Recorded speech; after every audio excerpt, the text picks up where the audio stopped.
Well, good evening, everybody. How are y'all? I am not doing Wednesday night up there. Not doing it.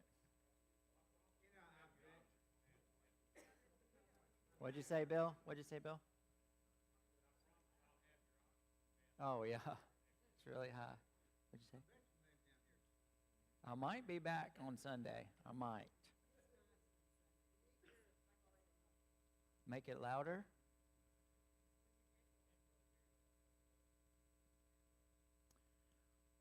Huh. Is it okay? No, I'm not doing it. So we put new speakers that are hanging halfway. Y'all see those? Those are for the back people. These are for the front people. And you can't hear anything? Oh, you can hear. It does sound kind of weird right now. Well, I can't run back and forth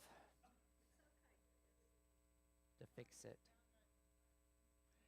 And the sound guy is in class. And the other one, who knows where he's at? I don't know. So is it going to be okay for tonight? It has like an echoey, but we'll be all right. All right, everybody got your paper with the little tomato on it? All right. Sir? Tomatoes are over. There's a winter tomato, isn't there? No? Fall tomatoes? Oh, well. Oh, well. I was going to get a real one and have us look at it, but that's going to work for us. All right. Welcome, everybody. Yeah, we got to fine-tune the sound. I don't know how we're going to do all that. But anyway, so just review. The last few weeks, we've been talking about something completely new. We've been talking about this idea of making disciples. Not discipleship, but making disciples and the purposes of the church, really trying to help us think about what's going on. It's green. Something's wrong. Driving me nuts already. I ain't even started.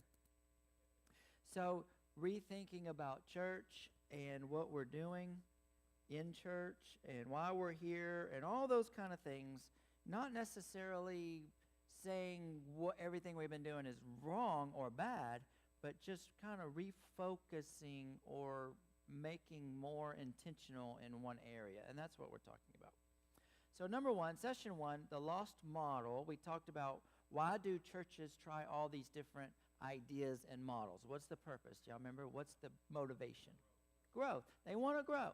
So that's good. That's a good motivation to have. But they try all these different models. Cowboy Church is a model. Bus ministries, all these different things trying to grow, and that's great. But we talked about there's that we have going to work. And it's my microphone because I know exactly what's broke on it. It's done it before. Which model have we forgotten about? Jesus. So I guess we assume that he didn't have a model, or we assume that what he did was random maybe. But when we start looking at what he did, it produces a model for us. And that's what we're going to be looking at tonight. And then in session two, how does or did it all start? We talked about, asked the question, what did Jesus spend 3 years doing? Making disciples. Most of the time when you ask somebody, what did Jesus do? What do they say? Died on a cross. Or the main thing was die for us, right? When someone said, what did Jesus do? Well, he died on a cross. But he did preach, and he healed, and he did all these other things. But we forget the fact that Jesus made disciples while he was here. And that's really what the Gospels tell us about. And it's cutting in and out really bad, isn't it? Yeah, I know, that's what's happening. And then in session two, what does Jesus tell them at the very end in Matthew 28? Make disciples, right? Okay. So we're going to pause, and I'm going to try something real quick.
Let's try this.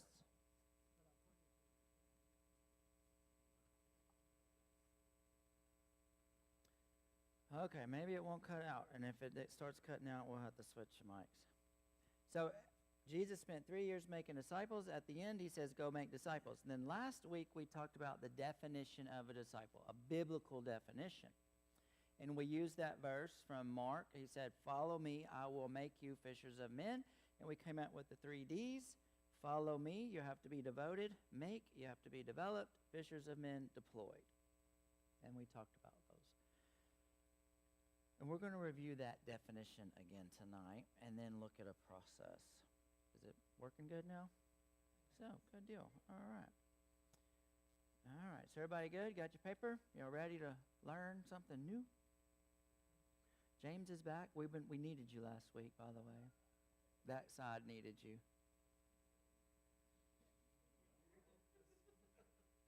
All right, guys, let me pray, and then we'll get started this evening. Dear Lord, thank you for today. Thank you for bringing us all here tonight. And Lord, just help us continue to see something new, a new way or something maybe that we've been missing. Maybe we've been missing it all our lives. Maybe we've been missing it a few years. I don't know. But show us something new in your word and your motivation and your want and your will of what you want us to be doing in our individual lives and in our church. Lord, help us not miss what you want us to do by thinking the things that we're doing is right. Just show it. Make it clear.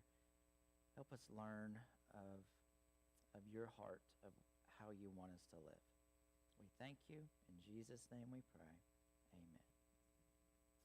So that is my prayer always in church, is not take anything for granted. I'm always studying, always questioning, always going back to the Bible saying, do I have this right? I don't want to take for granted what someone else has said or somebody's always done. Remember, that's tradition. I always want to say, I'm always asking, are we doing what God wants us to do? Because if we're not, we're off track. Right? Okay, so let's think about the definition of disciple for a moment. So look by the tomato. It says definition versus a process. And that's what we're going to be talking about tonight. There's two different things, definition and process.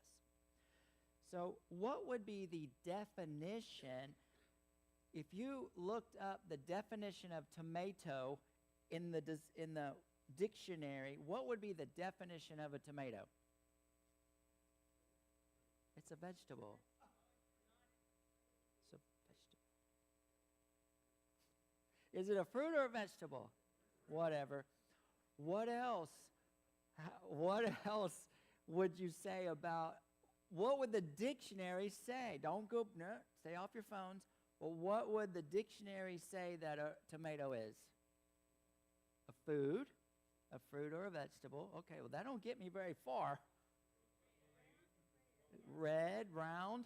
So I've described a cherry. Belongs to a certain family of plants called what? Oh. Nightshade, actually. Nightshade. But anyway, so what else? Come on. I mean, y'all are not helping me. If I didn't speak English or I was blind, how are you going to tell me what a tomato is?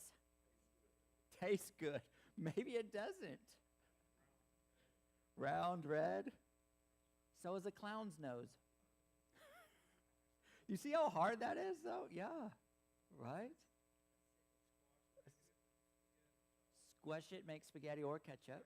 Yeah. So it's hard sometimes to create a definition of something so simple. And so think about the definition of a disciple is even sometimes harder to come up with a biblical definition. So we came up with someone that is devoted, someone that is developed and deployed. Because when you look at the life of a disciple, they were devoted to Jesus. They had changed, right? He had made them. They were developed, and then they were deployed. They went out. So there's three aspects to that definition. Like a tomato may have three aspects: round, red, and juicy, right? Now, what if I showed you a green tomato? What would you, oh, that's a green tomato. No. What would I, if I had a red one and a green one, what would you tell me about a green tomato? It's not fully grown. Not that it's good fried, right? So if it's not a fully developed tomato, it needs to do what? It needs to ripen or mature. So sometimes in discipleship world or in the Christian world, we look almost like a tomato. We look almost like a Christian, but we may be green and not red. We're almost there, and we think it is good enough, and it's good fried. But it's not quite a red tomato. We're missing that last step. And that's kind of what happens to us in church and Christianity and discipleship and disciple making. We've become a tomato, but we're not quite a fully biblical tomato.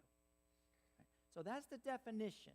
What is a tomato? Round, red, and juicy. So that's the definition of a disciple is devoted, develop. I didn't want to do it without looking. Devoted, develop, and deployed, right? Now let's talk about a process. My next question is, what is the process to get a tomato? Plant a seed, water it, watch it grow. It's kind of an automatic thing. Weed it, maintain it. What's the last step? Harvest it, right? Pick it, yeah. So you see there's a difference in the process of making a tomato and the definition of a tomato. So now let's think that way in a disciple. So we know the definition of a disciple of Christ, someone who is devoted, developed, and those are hard to say, aren't they? Fastly. The 3 Ds. Now tonight we're going to talk about the process that it took to grow a disciple. And it has 4 parts. These 4 parts are not necessarily related to the 3 definition. Round, red, and juicy has nothing to do with seed, pruning, right? You see the difference? Those are process and a definition. What are some other things that grow in a predictable pattern besides tomatoes? Oh, what? Squash. Well, you went way out on that one, didn't you? What else? Child, a kid, a person, right? Humans, how about that? Do they all grow the same? But do they all grow in the same pattern? Yeah, right? They're all different. They're all little different tomatoes, but they follow a same pattern. What else? Trees. What'd you say? Okay, yeah. Trees, squash, right? But we have all these different kinds of trees. We got big trees, little trees, oak trees, cherry trees, apple trees. Do they all start with a seed? Yeah. All follow the same pattern of growth and process? Yeah. So basically anything, what'd you say? Anything living follows a process. It follows a pattern within its own species, right? Fish, animals, they all follow a pattern, even though they're all different within the pattern. So I want you to think about that. So anything that grows, I wrote it right there for you, wow. Anything that grows has a predictable stages and phases and patterns. This same thing is true in our spiritual growth. Still a pattern. They're still there. We don't recognize it. We don't think about it because we're all different. And, oh, you're on a different walk of life, and I'm different, and I come from them, and I've been a Christian 30 years, but you just found out who Jesus is. And we forget, and we're all different, and I'm individual. We forget there is a pattern, or we don't see it. There is a pattern to our spiritual growth, just like there is a tomato. There's a seed, There's a growth, there's a water, there's all these different stages within our life to get to where we need to be. Jesus knew this, and he uses this process to create the tomato. So the growth process has to produce the disciple. So that's what we're looking at, is a growth cycle. Every person has a growth cycle to their spiritual development. So turn over the page. So here's that passage that we've looked at multiple times, right? By the time we get done with this, you're going to have this one memorized. Matthew 28:18 through 20. It's called the Great Commission. And Jesus said, all authority in heaven and on earth has been given to me. That means listen up. And here's what he tells us to do. Or he told them, which tells us, go therefore and make disciples of all nations. So that is your command. Go and make. Some people want to say as you go, but it doesn't matter. It's go, make disciples. Okay, look what I wrote under. What is the command? Go and make. How? How are we supposed to make them? By doing what? Baptizing them in the name of what? Father, Son, Holy Spirit. That has its own ideas. And what else are we supposed to do with them? Teach them. Teach them what? To obey the commands. So here's this process right here in this verse. So number one, 4 steps or phases or process. Now we're not talking about definition of devoted, developed, deployed. We're talking about the process to make the tomato. The very first thing, phase 1 is going to be called the go phase or explore phase. And I want you to think about your life and people that you know. If you want to turn to John 1, we can look at this. If you have your Bible, I should have told you to turn there. But if you want to turn to John 1, or you can just listen and I'll read it in just a minute. People, think about your own life or people that you know. At some point in life, you get interested in God. Some kind of interest starts happening in your life. Think about 2 people that you know. One person has no interest in God, and the other person has, well, tell me more about that. They're curious, or they've been to church a few times, or whatever it is. But then there's people that have nothing to do with it. So this explore phase or this go phase, in the beginning, Jesus basically walked around and he was trying to find the people that were interested or had a draw, right? The Bible tells us that God draws people to himself. He's looking for people that are interested in him. So if you have your Bible, let's look at John 1:39. And I'll just read it out loud. So he shows up at John the Baptist. John the Baptist is baptizing a bunch of people. This is the very beginning. John the Baptist is out preaching. He's doing this. And then some people come up to him and start asking him questions. And in 139, Jesus says to them what? Come see. Come and see. So they had this interest. They were like, oh, are you the guy, this and that? And Jesus says, come. So there's this interest in the people of who he is or what they're looking for. Now look down at 46. So now one guy is actually telling another guy about Jesus. And Nathanael says to this guy, can anything good come out of Madisonville, right? Nazareth? And Philip says to him, what? Come and see. So this guy uses the same words that Jesus used. You know? So there's this interest but questions, and I don't know about this guy named Jesus. And basically the answer is to do what? Just come see. You might not like it. You might go home. You may never come back. That's okay, but what? Come and see. Come see for yourself. So that's this first stage in your life that sometime before today, you were in that phase. So let's look at, what does it mean to go fishing? What does it mean to go fishing? What'd you say? looking for prospects? Yeah. Well, let's think about real life fishing. That's what I like better.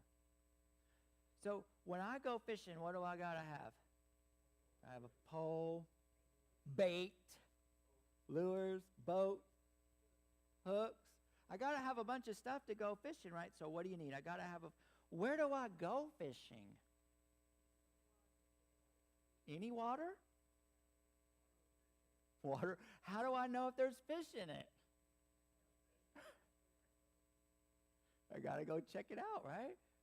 Or I get on the forums and find out where everybody else is catching fish, and I go there and catch fish. By the way, I'm not a fisherman, I'm a catcherman, right? I don't like fishing, I like catching. So think about this go phase or this explore phase. I want to go where what? Where the fish are. Yeah. And so I'm going to throw out my lure or my minnow, and I'm going to put my cork on there, and I'm going to wait until what? Yeah. I don't fish with dynamite. That's illegal. Right? So, so evangelism or going out and preaching is not blowing up people with dynamite. It's not fishing with dynamite. It's fishing looking for people that are hungry. God puts interest in people, and all you do is have to identify those people. And they're in your life if you start looking for them. So look what I wrote. God is always at work in people's lives, drawing them to himself. Our job is to what? Find those people. I don't go fishing in the ditch just because it has water in it. I'm not going to catch any fish. I'm going to go and fish where I know there's the best possibility, the best place to catch fish that from my hunting, fishing abilities. I'm going to check the tides. I'm going to check the moon. I'm going to check the weather and the bait, and I want to make the best chance I have to catch a fish. Does it always work? No, but I want to do my best.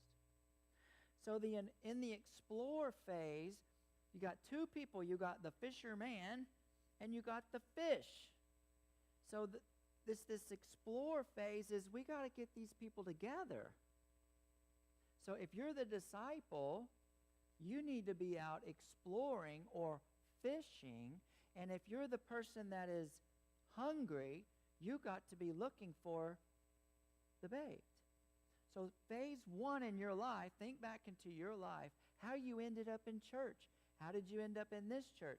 How did you end up in church at all? You were hungry. You knew something was missing in your life, and some fishermen, I don't know how it worked, but some fishermen got you to get in the boat, right, or whatever. So do you see, that's the first phase. Someone said, come and see. Did anybody in here was invited to this church by somebody, and you came and saw? You didn't have a choice. They said, you're coming. It's okay. They fished with dynamite. So, you see, so you got the hungry fish, and then you got the person that says, come and see. Come check it out. And that is phase one. All right, let's look at phase two. So, go and explore, trying to connect these two, the disciple and the hungry fish. You got to get them connected. Well, once you get them connected, right, you set the hook. Now I got to get them in the boat. I got to make it official. I got to make them quit just coming and seeing. I got to get them devoted. I got to get them on the hook. I got to get them committed. And that's what we're doing in phase two by baptizing them. We're connecting them to the church. We're making a connection. We're making it real.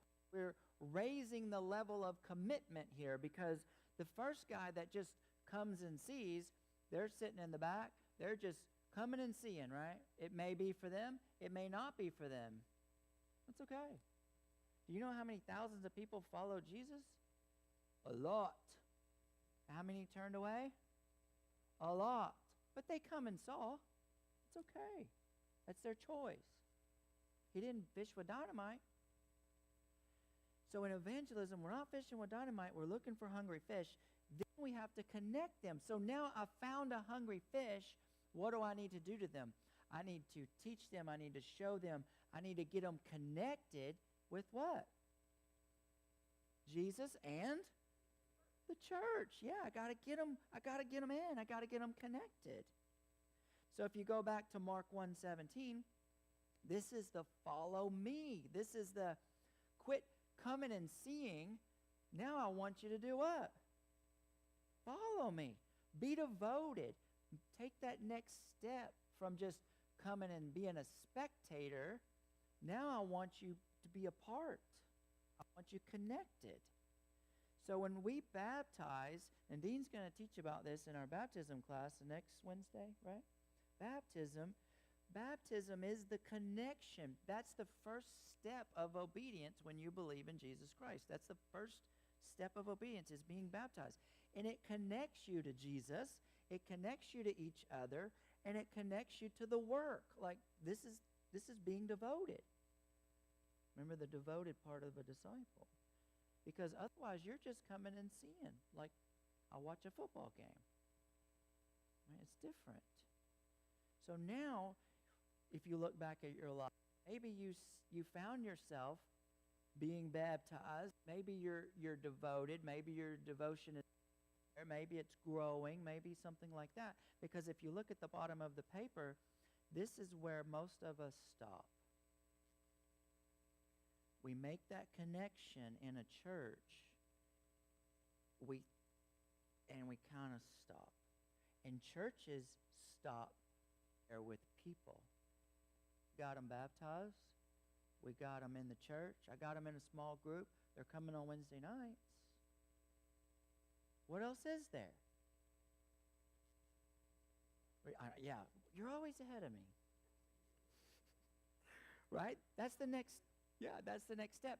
But think about in normal churches, that's about where we stop. We do some evangelism, we invite people, we get them connected, and then we're like, amen. Right? But it don't work real well, so then we go out and try to find another growth strategy, right? Level 2, this thing didn't fix, did it? Level 2 is that connection. So the first one is fishing. I'm fishing, and then I got to get them connected and raise that level of commitment to being devoted to Jesus, to follow him. All right, you ready for number 3? Now, we're going to come back and do each one of these over the next 4 weeks, and we're going to talk more about each one. This is an overview. So next week, we're going to come back and talk more about fishing. Okay. Phase 3, teaching them. Grow phase. There's something interesting about the grow phase. We think we're in the grow phase, but we're really not, and I'm going to talk about that. So if you go to Mark chapter 3, Jesus takes this whole group of people. This is where he actually chooses his disciples. He tells them to come up to the mountain with him. He picks his 12, and he tells them what? What's in the quotes? Be with me. And that's raising that one more time. Okay, so according to Matthew 28:18-20, what were the disciples supposed to teach? Remember we talked about that word. What were they supposed to teach? To obey. So it's not just teaching the commands, but it was teaching them how to obey the commands. That's what Matthew 28:18, if you go back, it says, teaching them to obey the commands.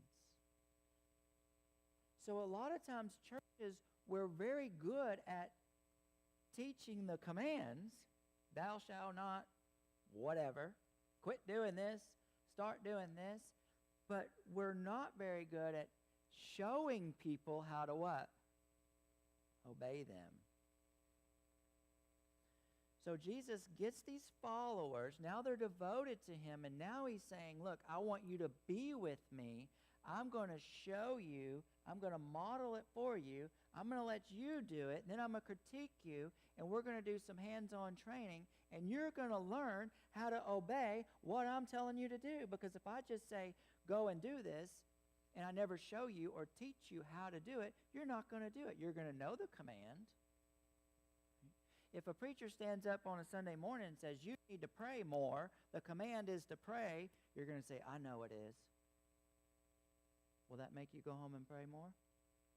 Probably not. But if someone took your hand and they said, let me show you how to pray at dinner. Let me show you how to pray when you wake up. Let me show you how to pray before you go to bed. Let me show you how to pray over your finances, over decisions. And they show you how to do that. Will you do it then? Way more likely.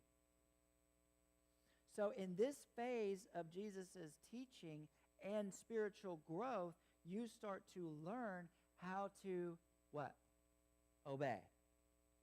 Not the commands. We know the commands, guys. We know what Jesus wants, and there's like 400 of them, but we know most of them. We know them. But we haven't been shown or taught or modeled how to do them. So this is the training or equipping phase when believers want to learn or learning, but that has to be the ultimate goal of what? What does it say? They have to turn red. There has to be the goal of training. There has to be an intentional goal of teaching to reproduce. So we don't want to just say grow, because it's very easy for me to say, well, I'm growing. I've been growing for the last 45 years. I'm not ripe yet, but I'm still growing. Isn't that what we say? I'm a work in progress. I'm working on those things, because we have put off the purpose of growing to just getting better with no end.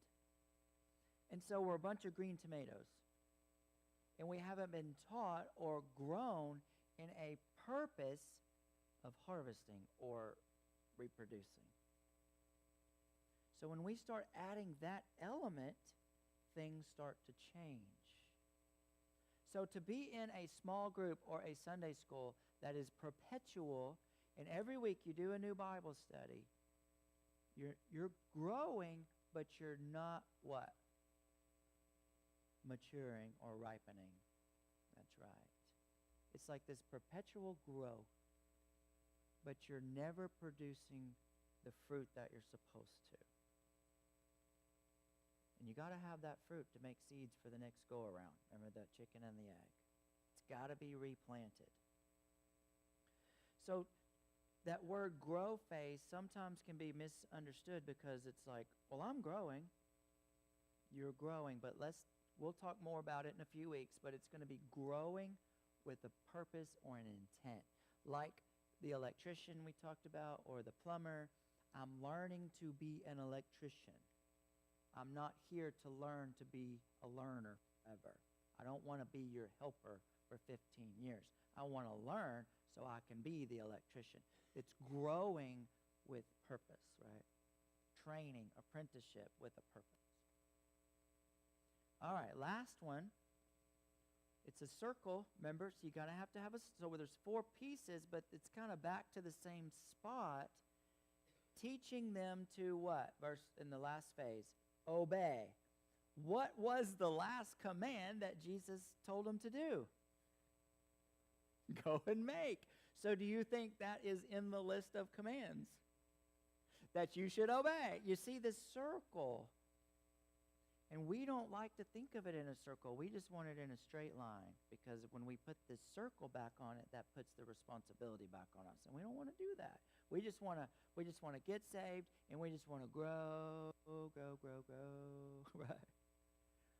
But when you put this back in, obey what I'm telling you to do, and I'm telling you to go make disciples, so it's this circle that comes back. So that's number 4, this to obey, or the go phase. And it sounds a lot like the first phase, right? And this is the part in Luke chapter 9. And again, we'll study these more. Luke chapter 9, Jesus is saying, come after me, right? Which means do what I have shown you to do. Jesus told them, teaching to obey all I have commanded, and that includes making disciples. And that's when we get into the power of multiplication instead of addition. Okay, so multiplying. I was going to do like an exercise. You remember remember when you whisper something in somebody's ear? It's called the phone circle or something dumb like that. Yeah. Well, I was going to do that with, or let's think candle lighting could be the same thing. I wanted to do us an exercise where everybody had a candle or a message, and I had to run over to Kim and tell her the message and light her candle. And then I had to run to Blake and give him. And then I had to go to Pat. And then I had to go, y'all see? And then I got to go here. And then I got to go. And what are y'all doing while I'm up here? Waiting. So in candlelight service at Christmas, we'll try that, right? Y'all sit there and just wait for 20 minutes and let me go to each person and light their candle. Is that how we do it? No. How do we do it? I go to one person and light a candle, go over here and light a candle, and then what happens? Yeah. In like 2 seconds, everybody's lit up. And we usually have this whole song waiting, but it's already lit, right? We have this 3-minute song that we're going to do candle lighting, and it takes like 4 seconds, and everybody's lit. Because you turn around and light 2 people, and those 2 people turn around and light 2 people, and it's just like, whoosh, like a forest fire. Right? So that is the power of multiplication.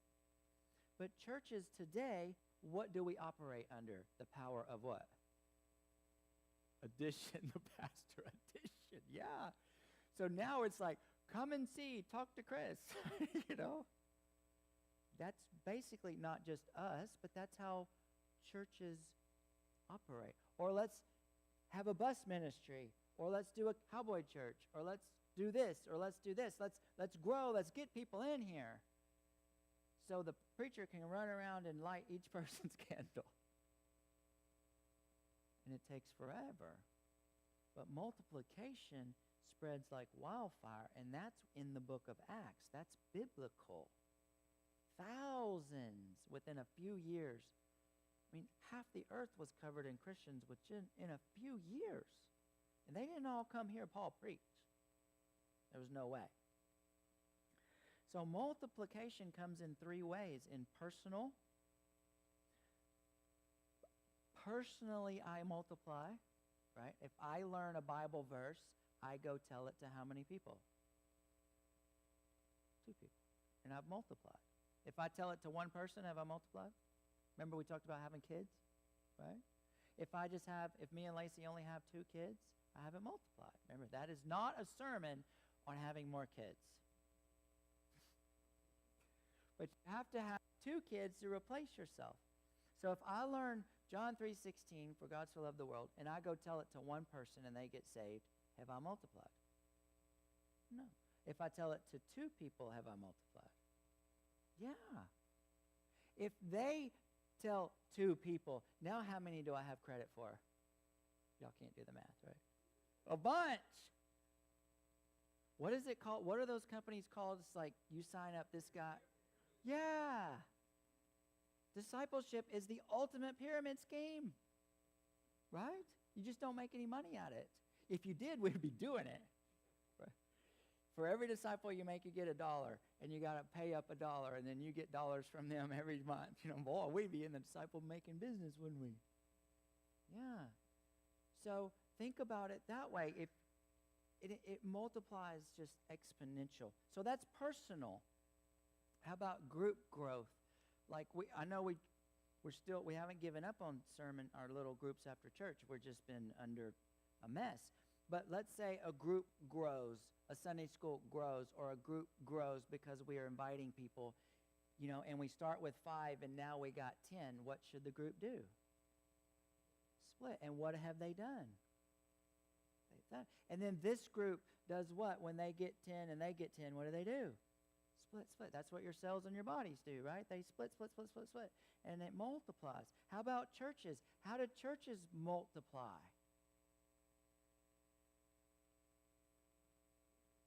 Not satellite. Because we talked about, missions, right? We talked about satellite. Satellite's just another auditorium across town, right? But to multiply a church, what would Cowboy Church need to do to multiply our church? We would need to what? Split. Or plant a new church somewhere, right? That's multiplying churches, and that's what they did in the New Testament. So someone would come to our church, visiting, find Jesus, and then go to their town and do what? Plant a church. That is dream. Yeah. So multiplication is this go. It's this command. Go and do it and obey. Do what I said, right? In the book of Acts, we see it, multiplication throughout. And then at the end of Matthew, the last word Jesus says is a what? Look what I gave it to you in the bold. What is it? I'll be with you. What is that? It's a promise. What'd you say? Yeah, well, right. At the end of it is a promise. And what does Jesus promise us? Sir? Yeah. At the end of that passage, what does he say, though? It was specific. I will be with you always. So he promises to be with you if you are what? Doing what he tells you to do. And we forget that. We forget that with Christ, we have the power, we have the promise, we have the ability, we have all of these things that we have completely forgot about. So if we stand up here, or I stand up here, and I start just coming up with some new idea that's not in the Bible and it's not what Jesus is telling us to do, how much backing do you think God's going to give us? Probably not very much. If we start giving out free beer to get people here, great idea. Probably not going to be a whole lot of support from God, right? You see what I mean? But if you are doing exactly what he's telling you to do, how much support you think he'll give you? All of it. And that's the part we forget. We're not on our own. Jesus makes a promise to those who are following him and doing as he commanded them. I will be with you. Okay. I'm ready. Let's go. Different. Jesus promises his presence, his power, and that's what we're missing today. Most of the ideas that come up within church are our own ideas. Let's try this. Let's try this. Let's try that. Right? Sometimes it works. Sometimes it doesn't. But it's only going to work for a little while. But if you start just doing what he says to do, according to his process, the right way to grow a tomato, well, he just might bless your garden a little bit more. Right? So let's do a few questions here. For process, we have a 3-term definition: devoted, developed. I go, wow, I'd struggle with that. Devoted, we're going to have to come up with something easier. Devoted, developed, and deployed. That's the definition. The process is explore, connect, grow, and go. So that's the process, not the definition. Now, they are related. We will talk about how they fit together, the definition and the process. They are related, but they're different. So my question is this too simple or too complicated? What do you think? Both?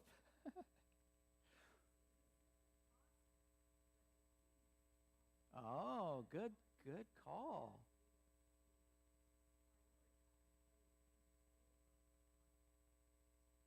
Great. Simple process, but it's complicated because why? Because we're people, and people aren't animals, and you can't run them through the processor like a Jarrett's. Right? You can't bring them in this door and push them out that door as a disciple. But the process is simple. four phases.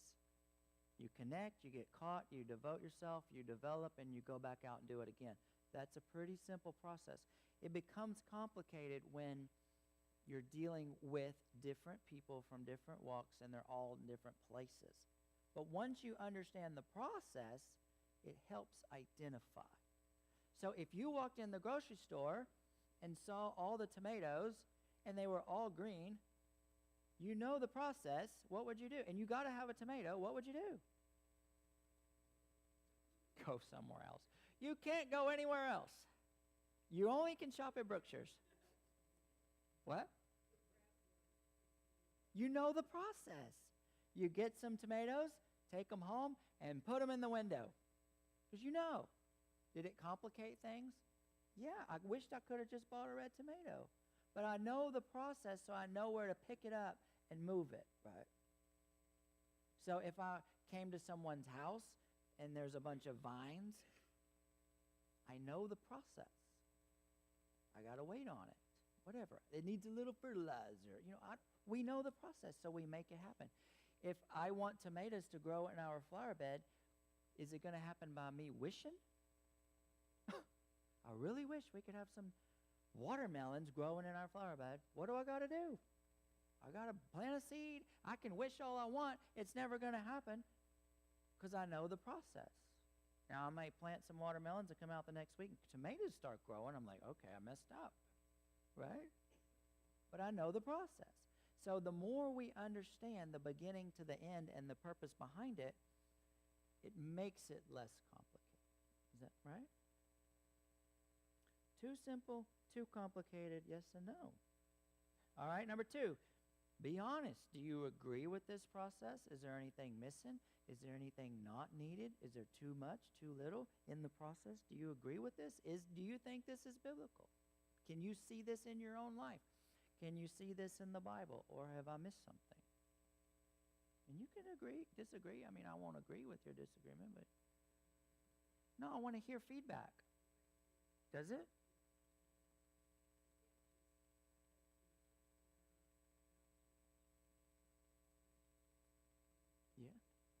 Yeah. So what do you think in this process, what do we attempt to do sometimes? Sir? Ma'am? Take control of that process, and how do we take control of that process? What do we try to do? Skip things, right? Like I want some watermelons, and I need them by next week. Put some seeds in the ground. Yeah, right? You see, we try to rush it. We try to take control of it. We try to rush it. We try to skip steps. And I got a new believer, and we baptize them, and then I say, you need to go out and evangelize. They're going to be like, huh? Right? Yeah, so we try to rush it. We try to skip it. How long did it take those guys in the Bible? About 3 years. We'll look at that in each phase as we go, but one of the phases is 18 months. The come and see phase is about 1.5 years before they even become devoted, which is normal for people to visit maybe a church for 1 year before they actually commit. Have y'all ever heard of that? Right? We do this. Yeah, I know. That's why I'm laughing. We do this, don't we? There is a biblical pattern, a biblical process that each one of us follow. We just don't recognize it, and we think we're special. Are you special? Yes, but you still follow a pattern. So I was gone Monday and Tuesday to a pastor leadership training, and it was so funny to see in other pastors how God uses a pattern in their lives to make them into a pastor. But we're all different. But we all went through the same thing. It's crazy. Tiffany, were you going to say something?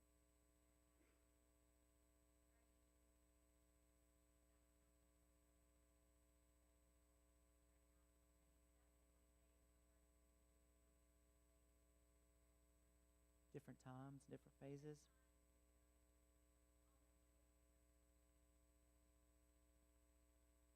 Okay. Keep asking that again. Ask it again. Hmm?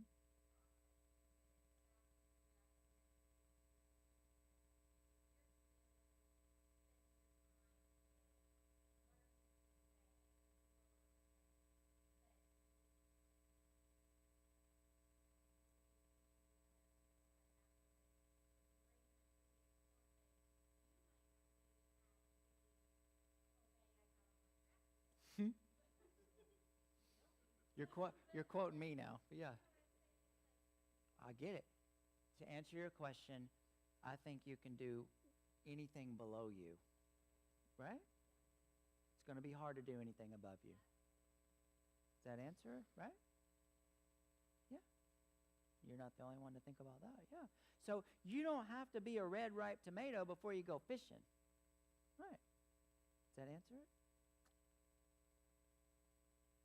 So we try to skip around, but you're not going to help someone go fishing unless you're a fisherman, right?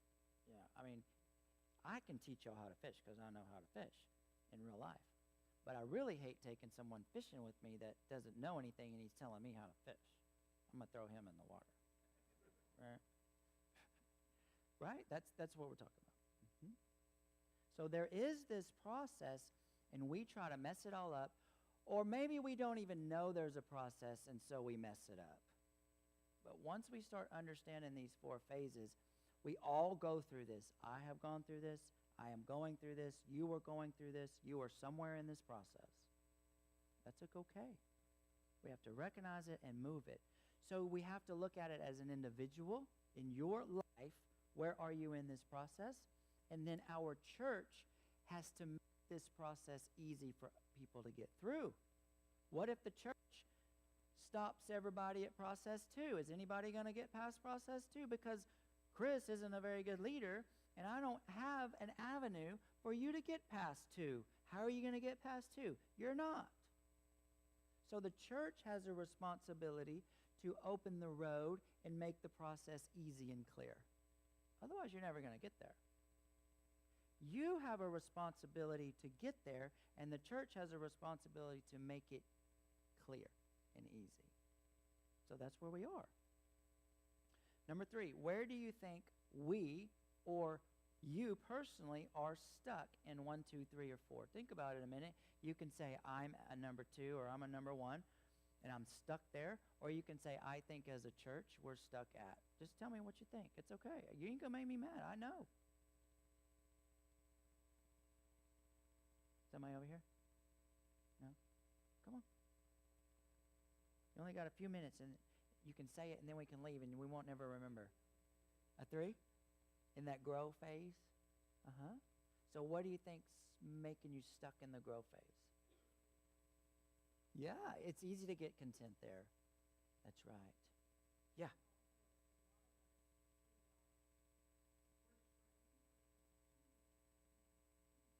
Mm-hmm. I'm not worthy. I'm not. That's right. Most. Well, when I said earlier about the connect, most churches get stuck there because once they connect you, they're done with you. I would say at Crossroads, at our little church, I have made a bigger effort to get us into number 3.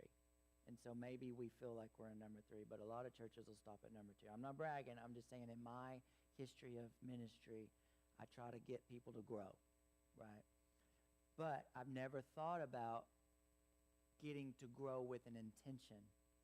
I was like Miss Hammett, like, growing. I'm growing. I'm getting better. Every day I'm better.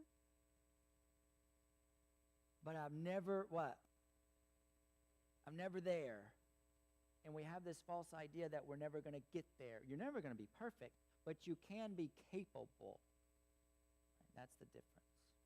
Anybody else where you're stuck? Or you're not stuck? You're just like, this is where I'm at? Or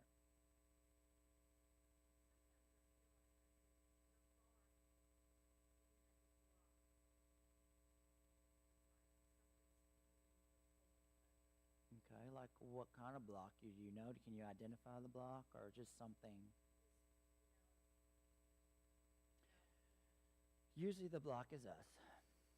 It's not God. I know. God doesn't try to block you. The devil will do everything he can, but it's usually something within us. Fear or selfishness or it's usually within us. I know. Anybody else? You have to admit that. I mean, you just have to own it. Yeah.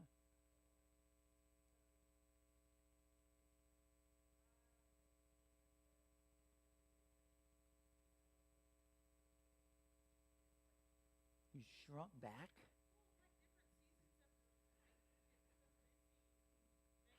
Oh no.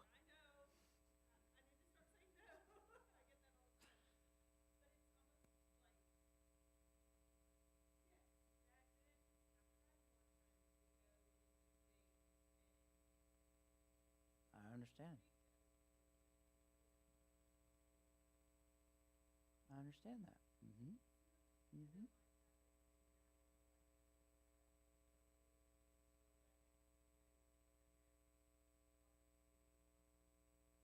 That's right.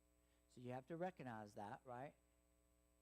But that's not maybe acceptable. You have to recognize it. That's it. I mean, that's great. It's good to recognize. Right. So seasons in life change. We know this, right? But maybe there's something else that we could be doing better. But that's perfect. Yeah. I do the same thing. I mean, sometimes I'm just tired.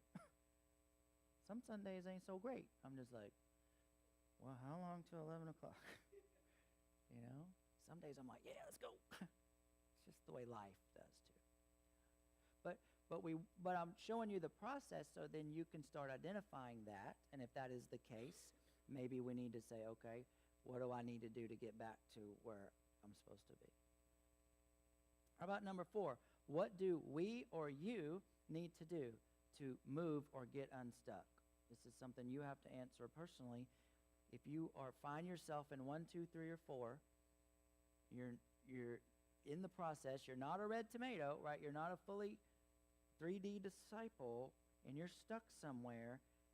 What could the church? How can the church make that road easier for you? What would a need be if you said, I want to be a red apple, a red tomato, but I need you to do this for me? What would that be? You think about that? Prayer, a miracle. What could the church provide?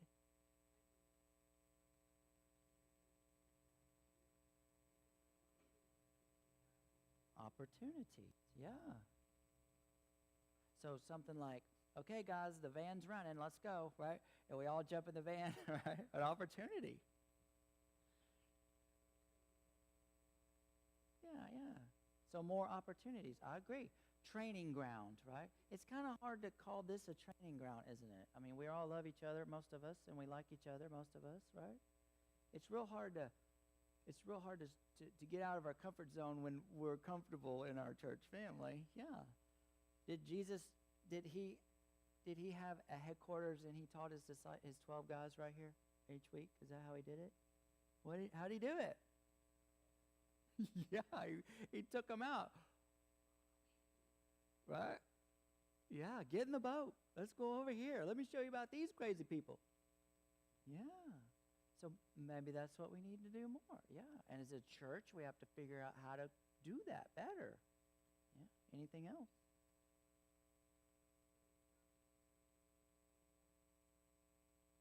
Yeah. Modeling it, showing it. That's how I was taught how to street event. And let me calm everybody's fears. We're not talking about just banging on doors. That's shooting people with dynamite, right? We're talking about just rethinking our walk with Christ and doing more of what he wants us to do. But I'm not going to do it unless I've seen it. So an example was I'd never gone up to a stranger before and said, "You know Jesus?" I never did that until I followed someone and they did it. And I'm like, well, that was pretty easy. They didn't kill them. They didn't fight. It was pretty good conversation. I'm going to try it. I can do it, So, yeah. So it's kind of in all walks of life, not just in evangelism, but like I said, in prayer, in making hard decisions, in visiting people, whatever it is, whatever disciples do, sometimes we got to be shown how to do it. Yeah. Opportunity.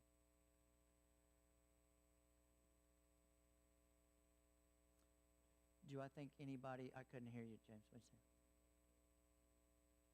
Do I think they're absolute? Yeah, sure. It's not that difficult. Oh, you mean, yeah, well, I think you do your best, right? Yeah. Yeah, right. But you can't say you're doing your best when you absolutely know about it and you're not doing it. That's right. That's right. So that is a good question. Some of them are black and white commands, like reproduce yourself, and we're not doing it, right? Other commands, they are kind of, let's say, forgive your neighbor. You know, that's kind of hard to track sometimes. You see, so some commands are black and white. Some commands are a little harder to quantify or qualify. I don't know. Does that make sense? So, right. But no, I would say, would you say the 12 became number 4 people? The 12 guys in the Bible? Yeah. Was Peter perfect at the end? No, he still did dumb things, right? He still argued, and he wanted to cut the guy's ear off, and at the end, right? And he even denied Jesus at the end, and the you see, but it was very shortly after that Peter preached to thousands of people. So I think we're all in progress, but we can't be here and forget about this one.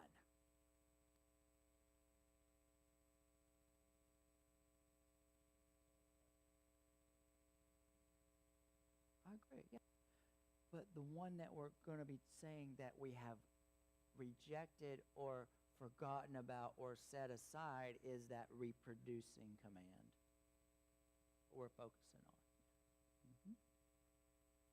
So yeah, what I talked about a couple of weeks ago, a disciple does a whole lot more than just reproducing themselves. They have a Christian life, right? But we are good at living the Christian life without reproducing ourselves. That's it. So I'm trying to bring that last command into the list. Yeah. And that doesn't mean you're going to go out and knock on doors and be this great soul winner. It just means you're going to have the goal of finding and fishing and growing people, right? When you can. That's right. Any other question? What'd you say? That's right. That's right. You may have a friend that you're meeting with regularly and you are learning and growing from them. You may have a friend that you are learning and growing, helping them, and then you may be fishing all the time. So each one has kind of different aspects. But tonight's goal was to show you that people go through these basically 4 steps. And then we'll come back and look at each step more. From the fish person to we'll look at both aspects. From you as the disciple and the other person, because it takes the 2 people, the fisherman and the fish, and we'll walk through each process. And I think it'll make a lot of things more clear. Today is just an overview, right? So we understand there's a difference in a definition and the process. You got a tomato, it's round, red, and juicy, but it takes a process to get a round, red, juicy tomato. Seed, plant, grow, harvest. Weather, rain, water, right? Any questions? Are y'all totally like done? You're never coming back? Like you came and saw and now you're out? No? Okay, good. All right, guys. Well, let me pray for us. We'll call it a night. We'll be back in here Sunday.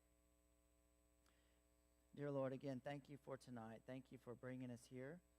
And Lord, I just pray that you show us and you help it make it more clear as the weeks come that you did have an intentional process that you spent with your guys back then, and that we should follow that same process in our own lives and help others also go through that same process.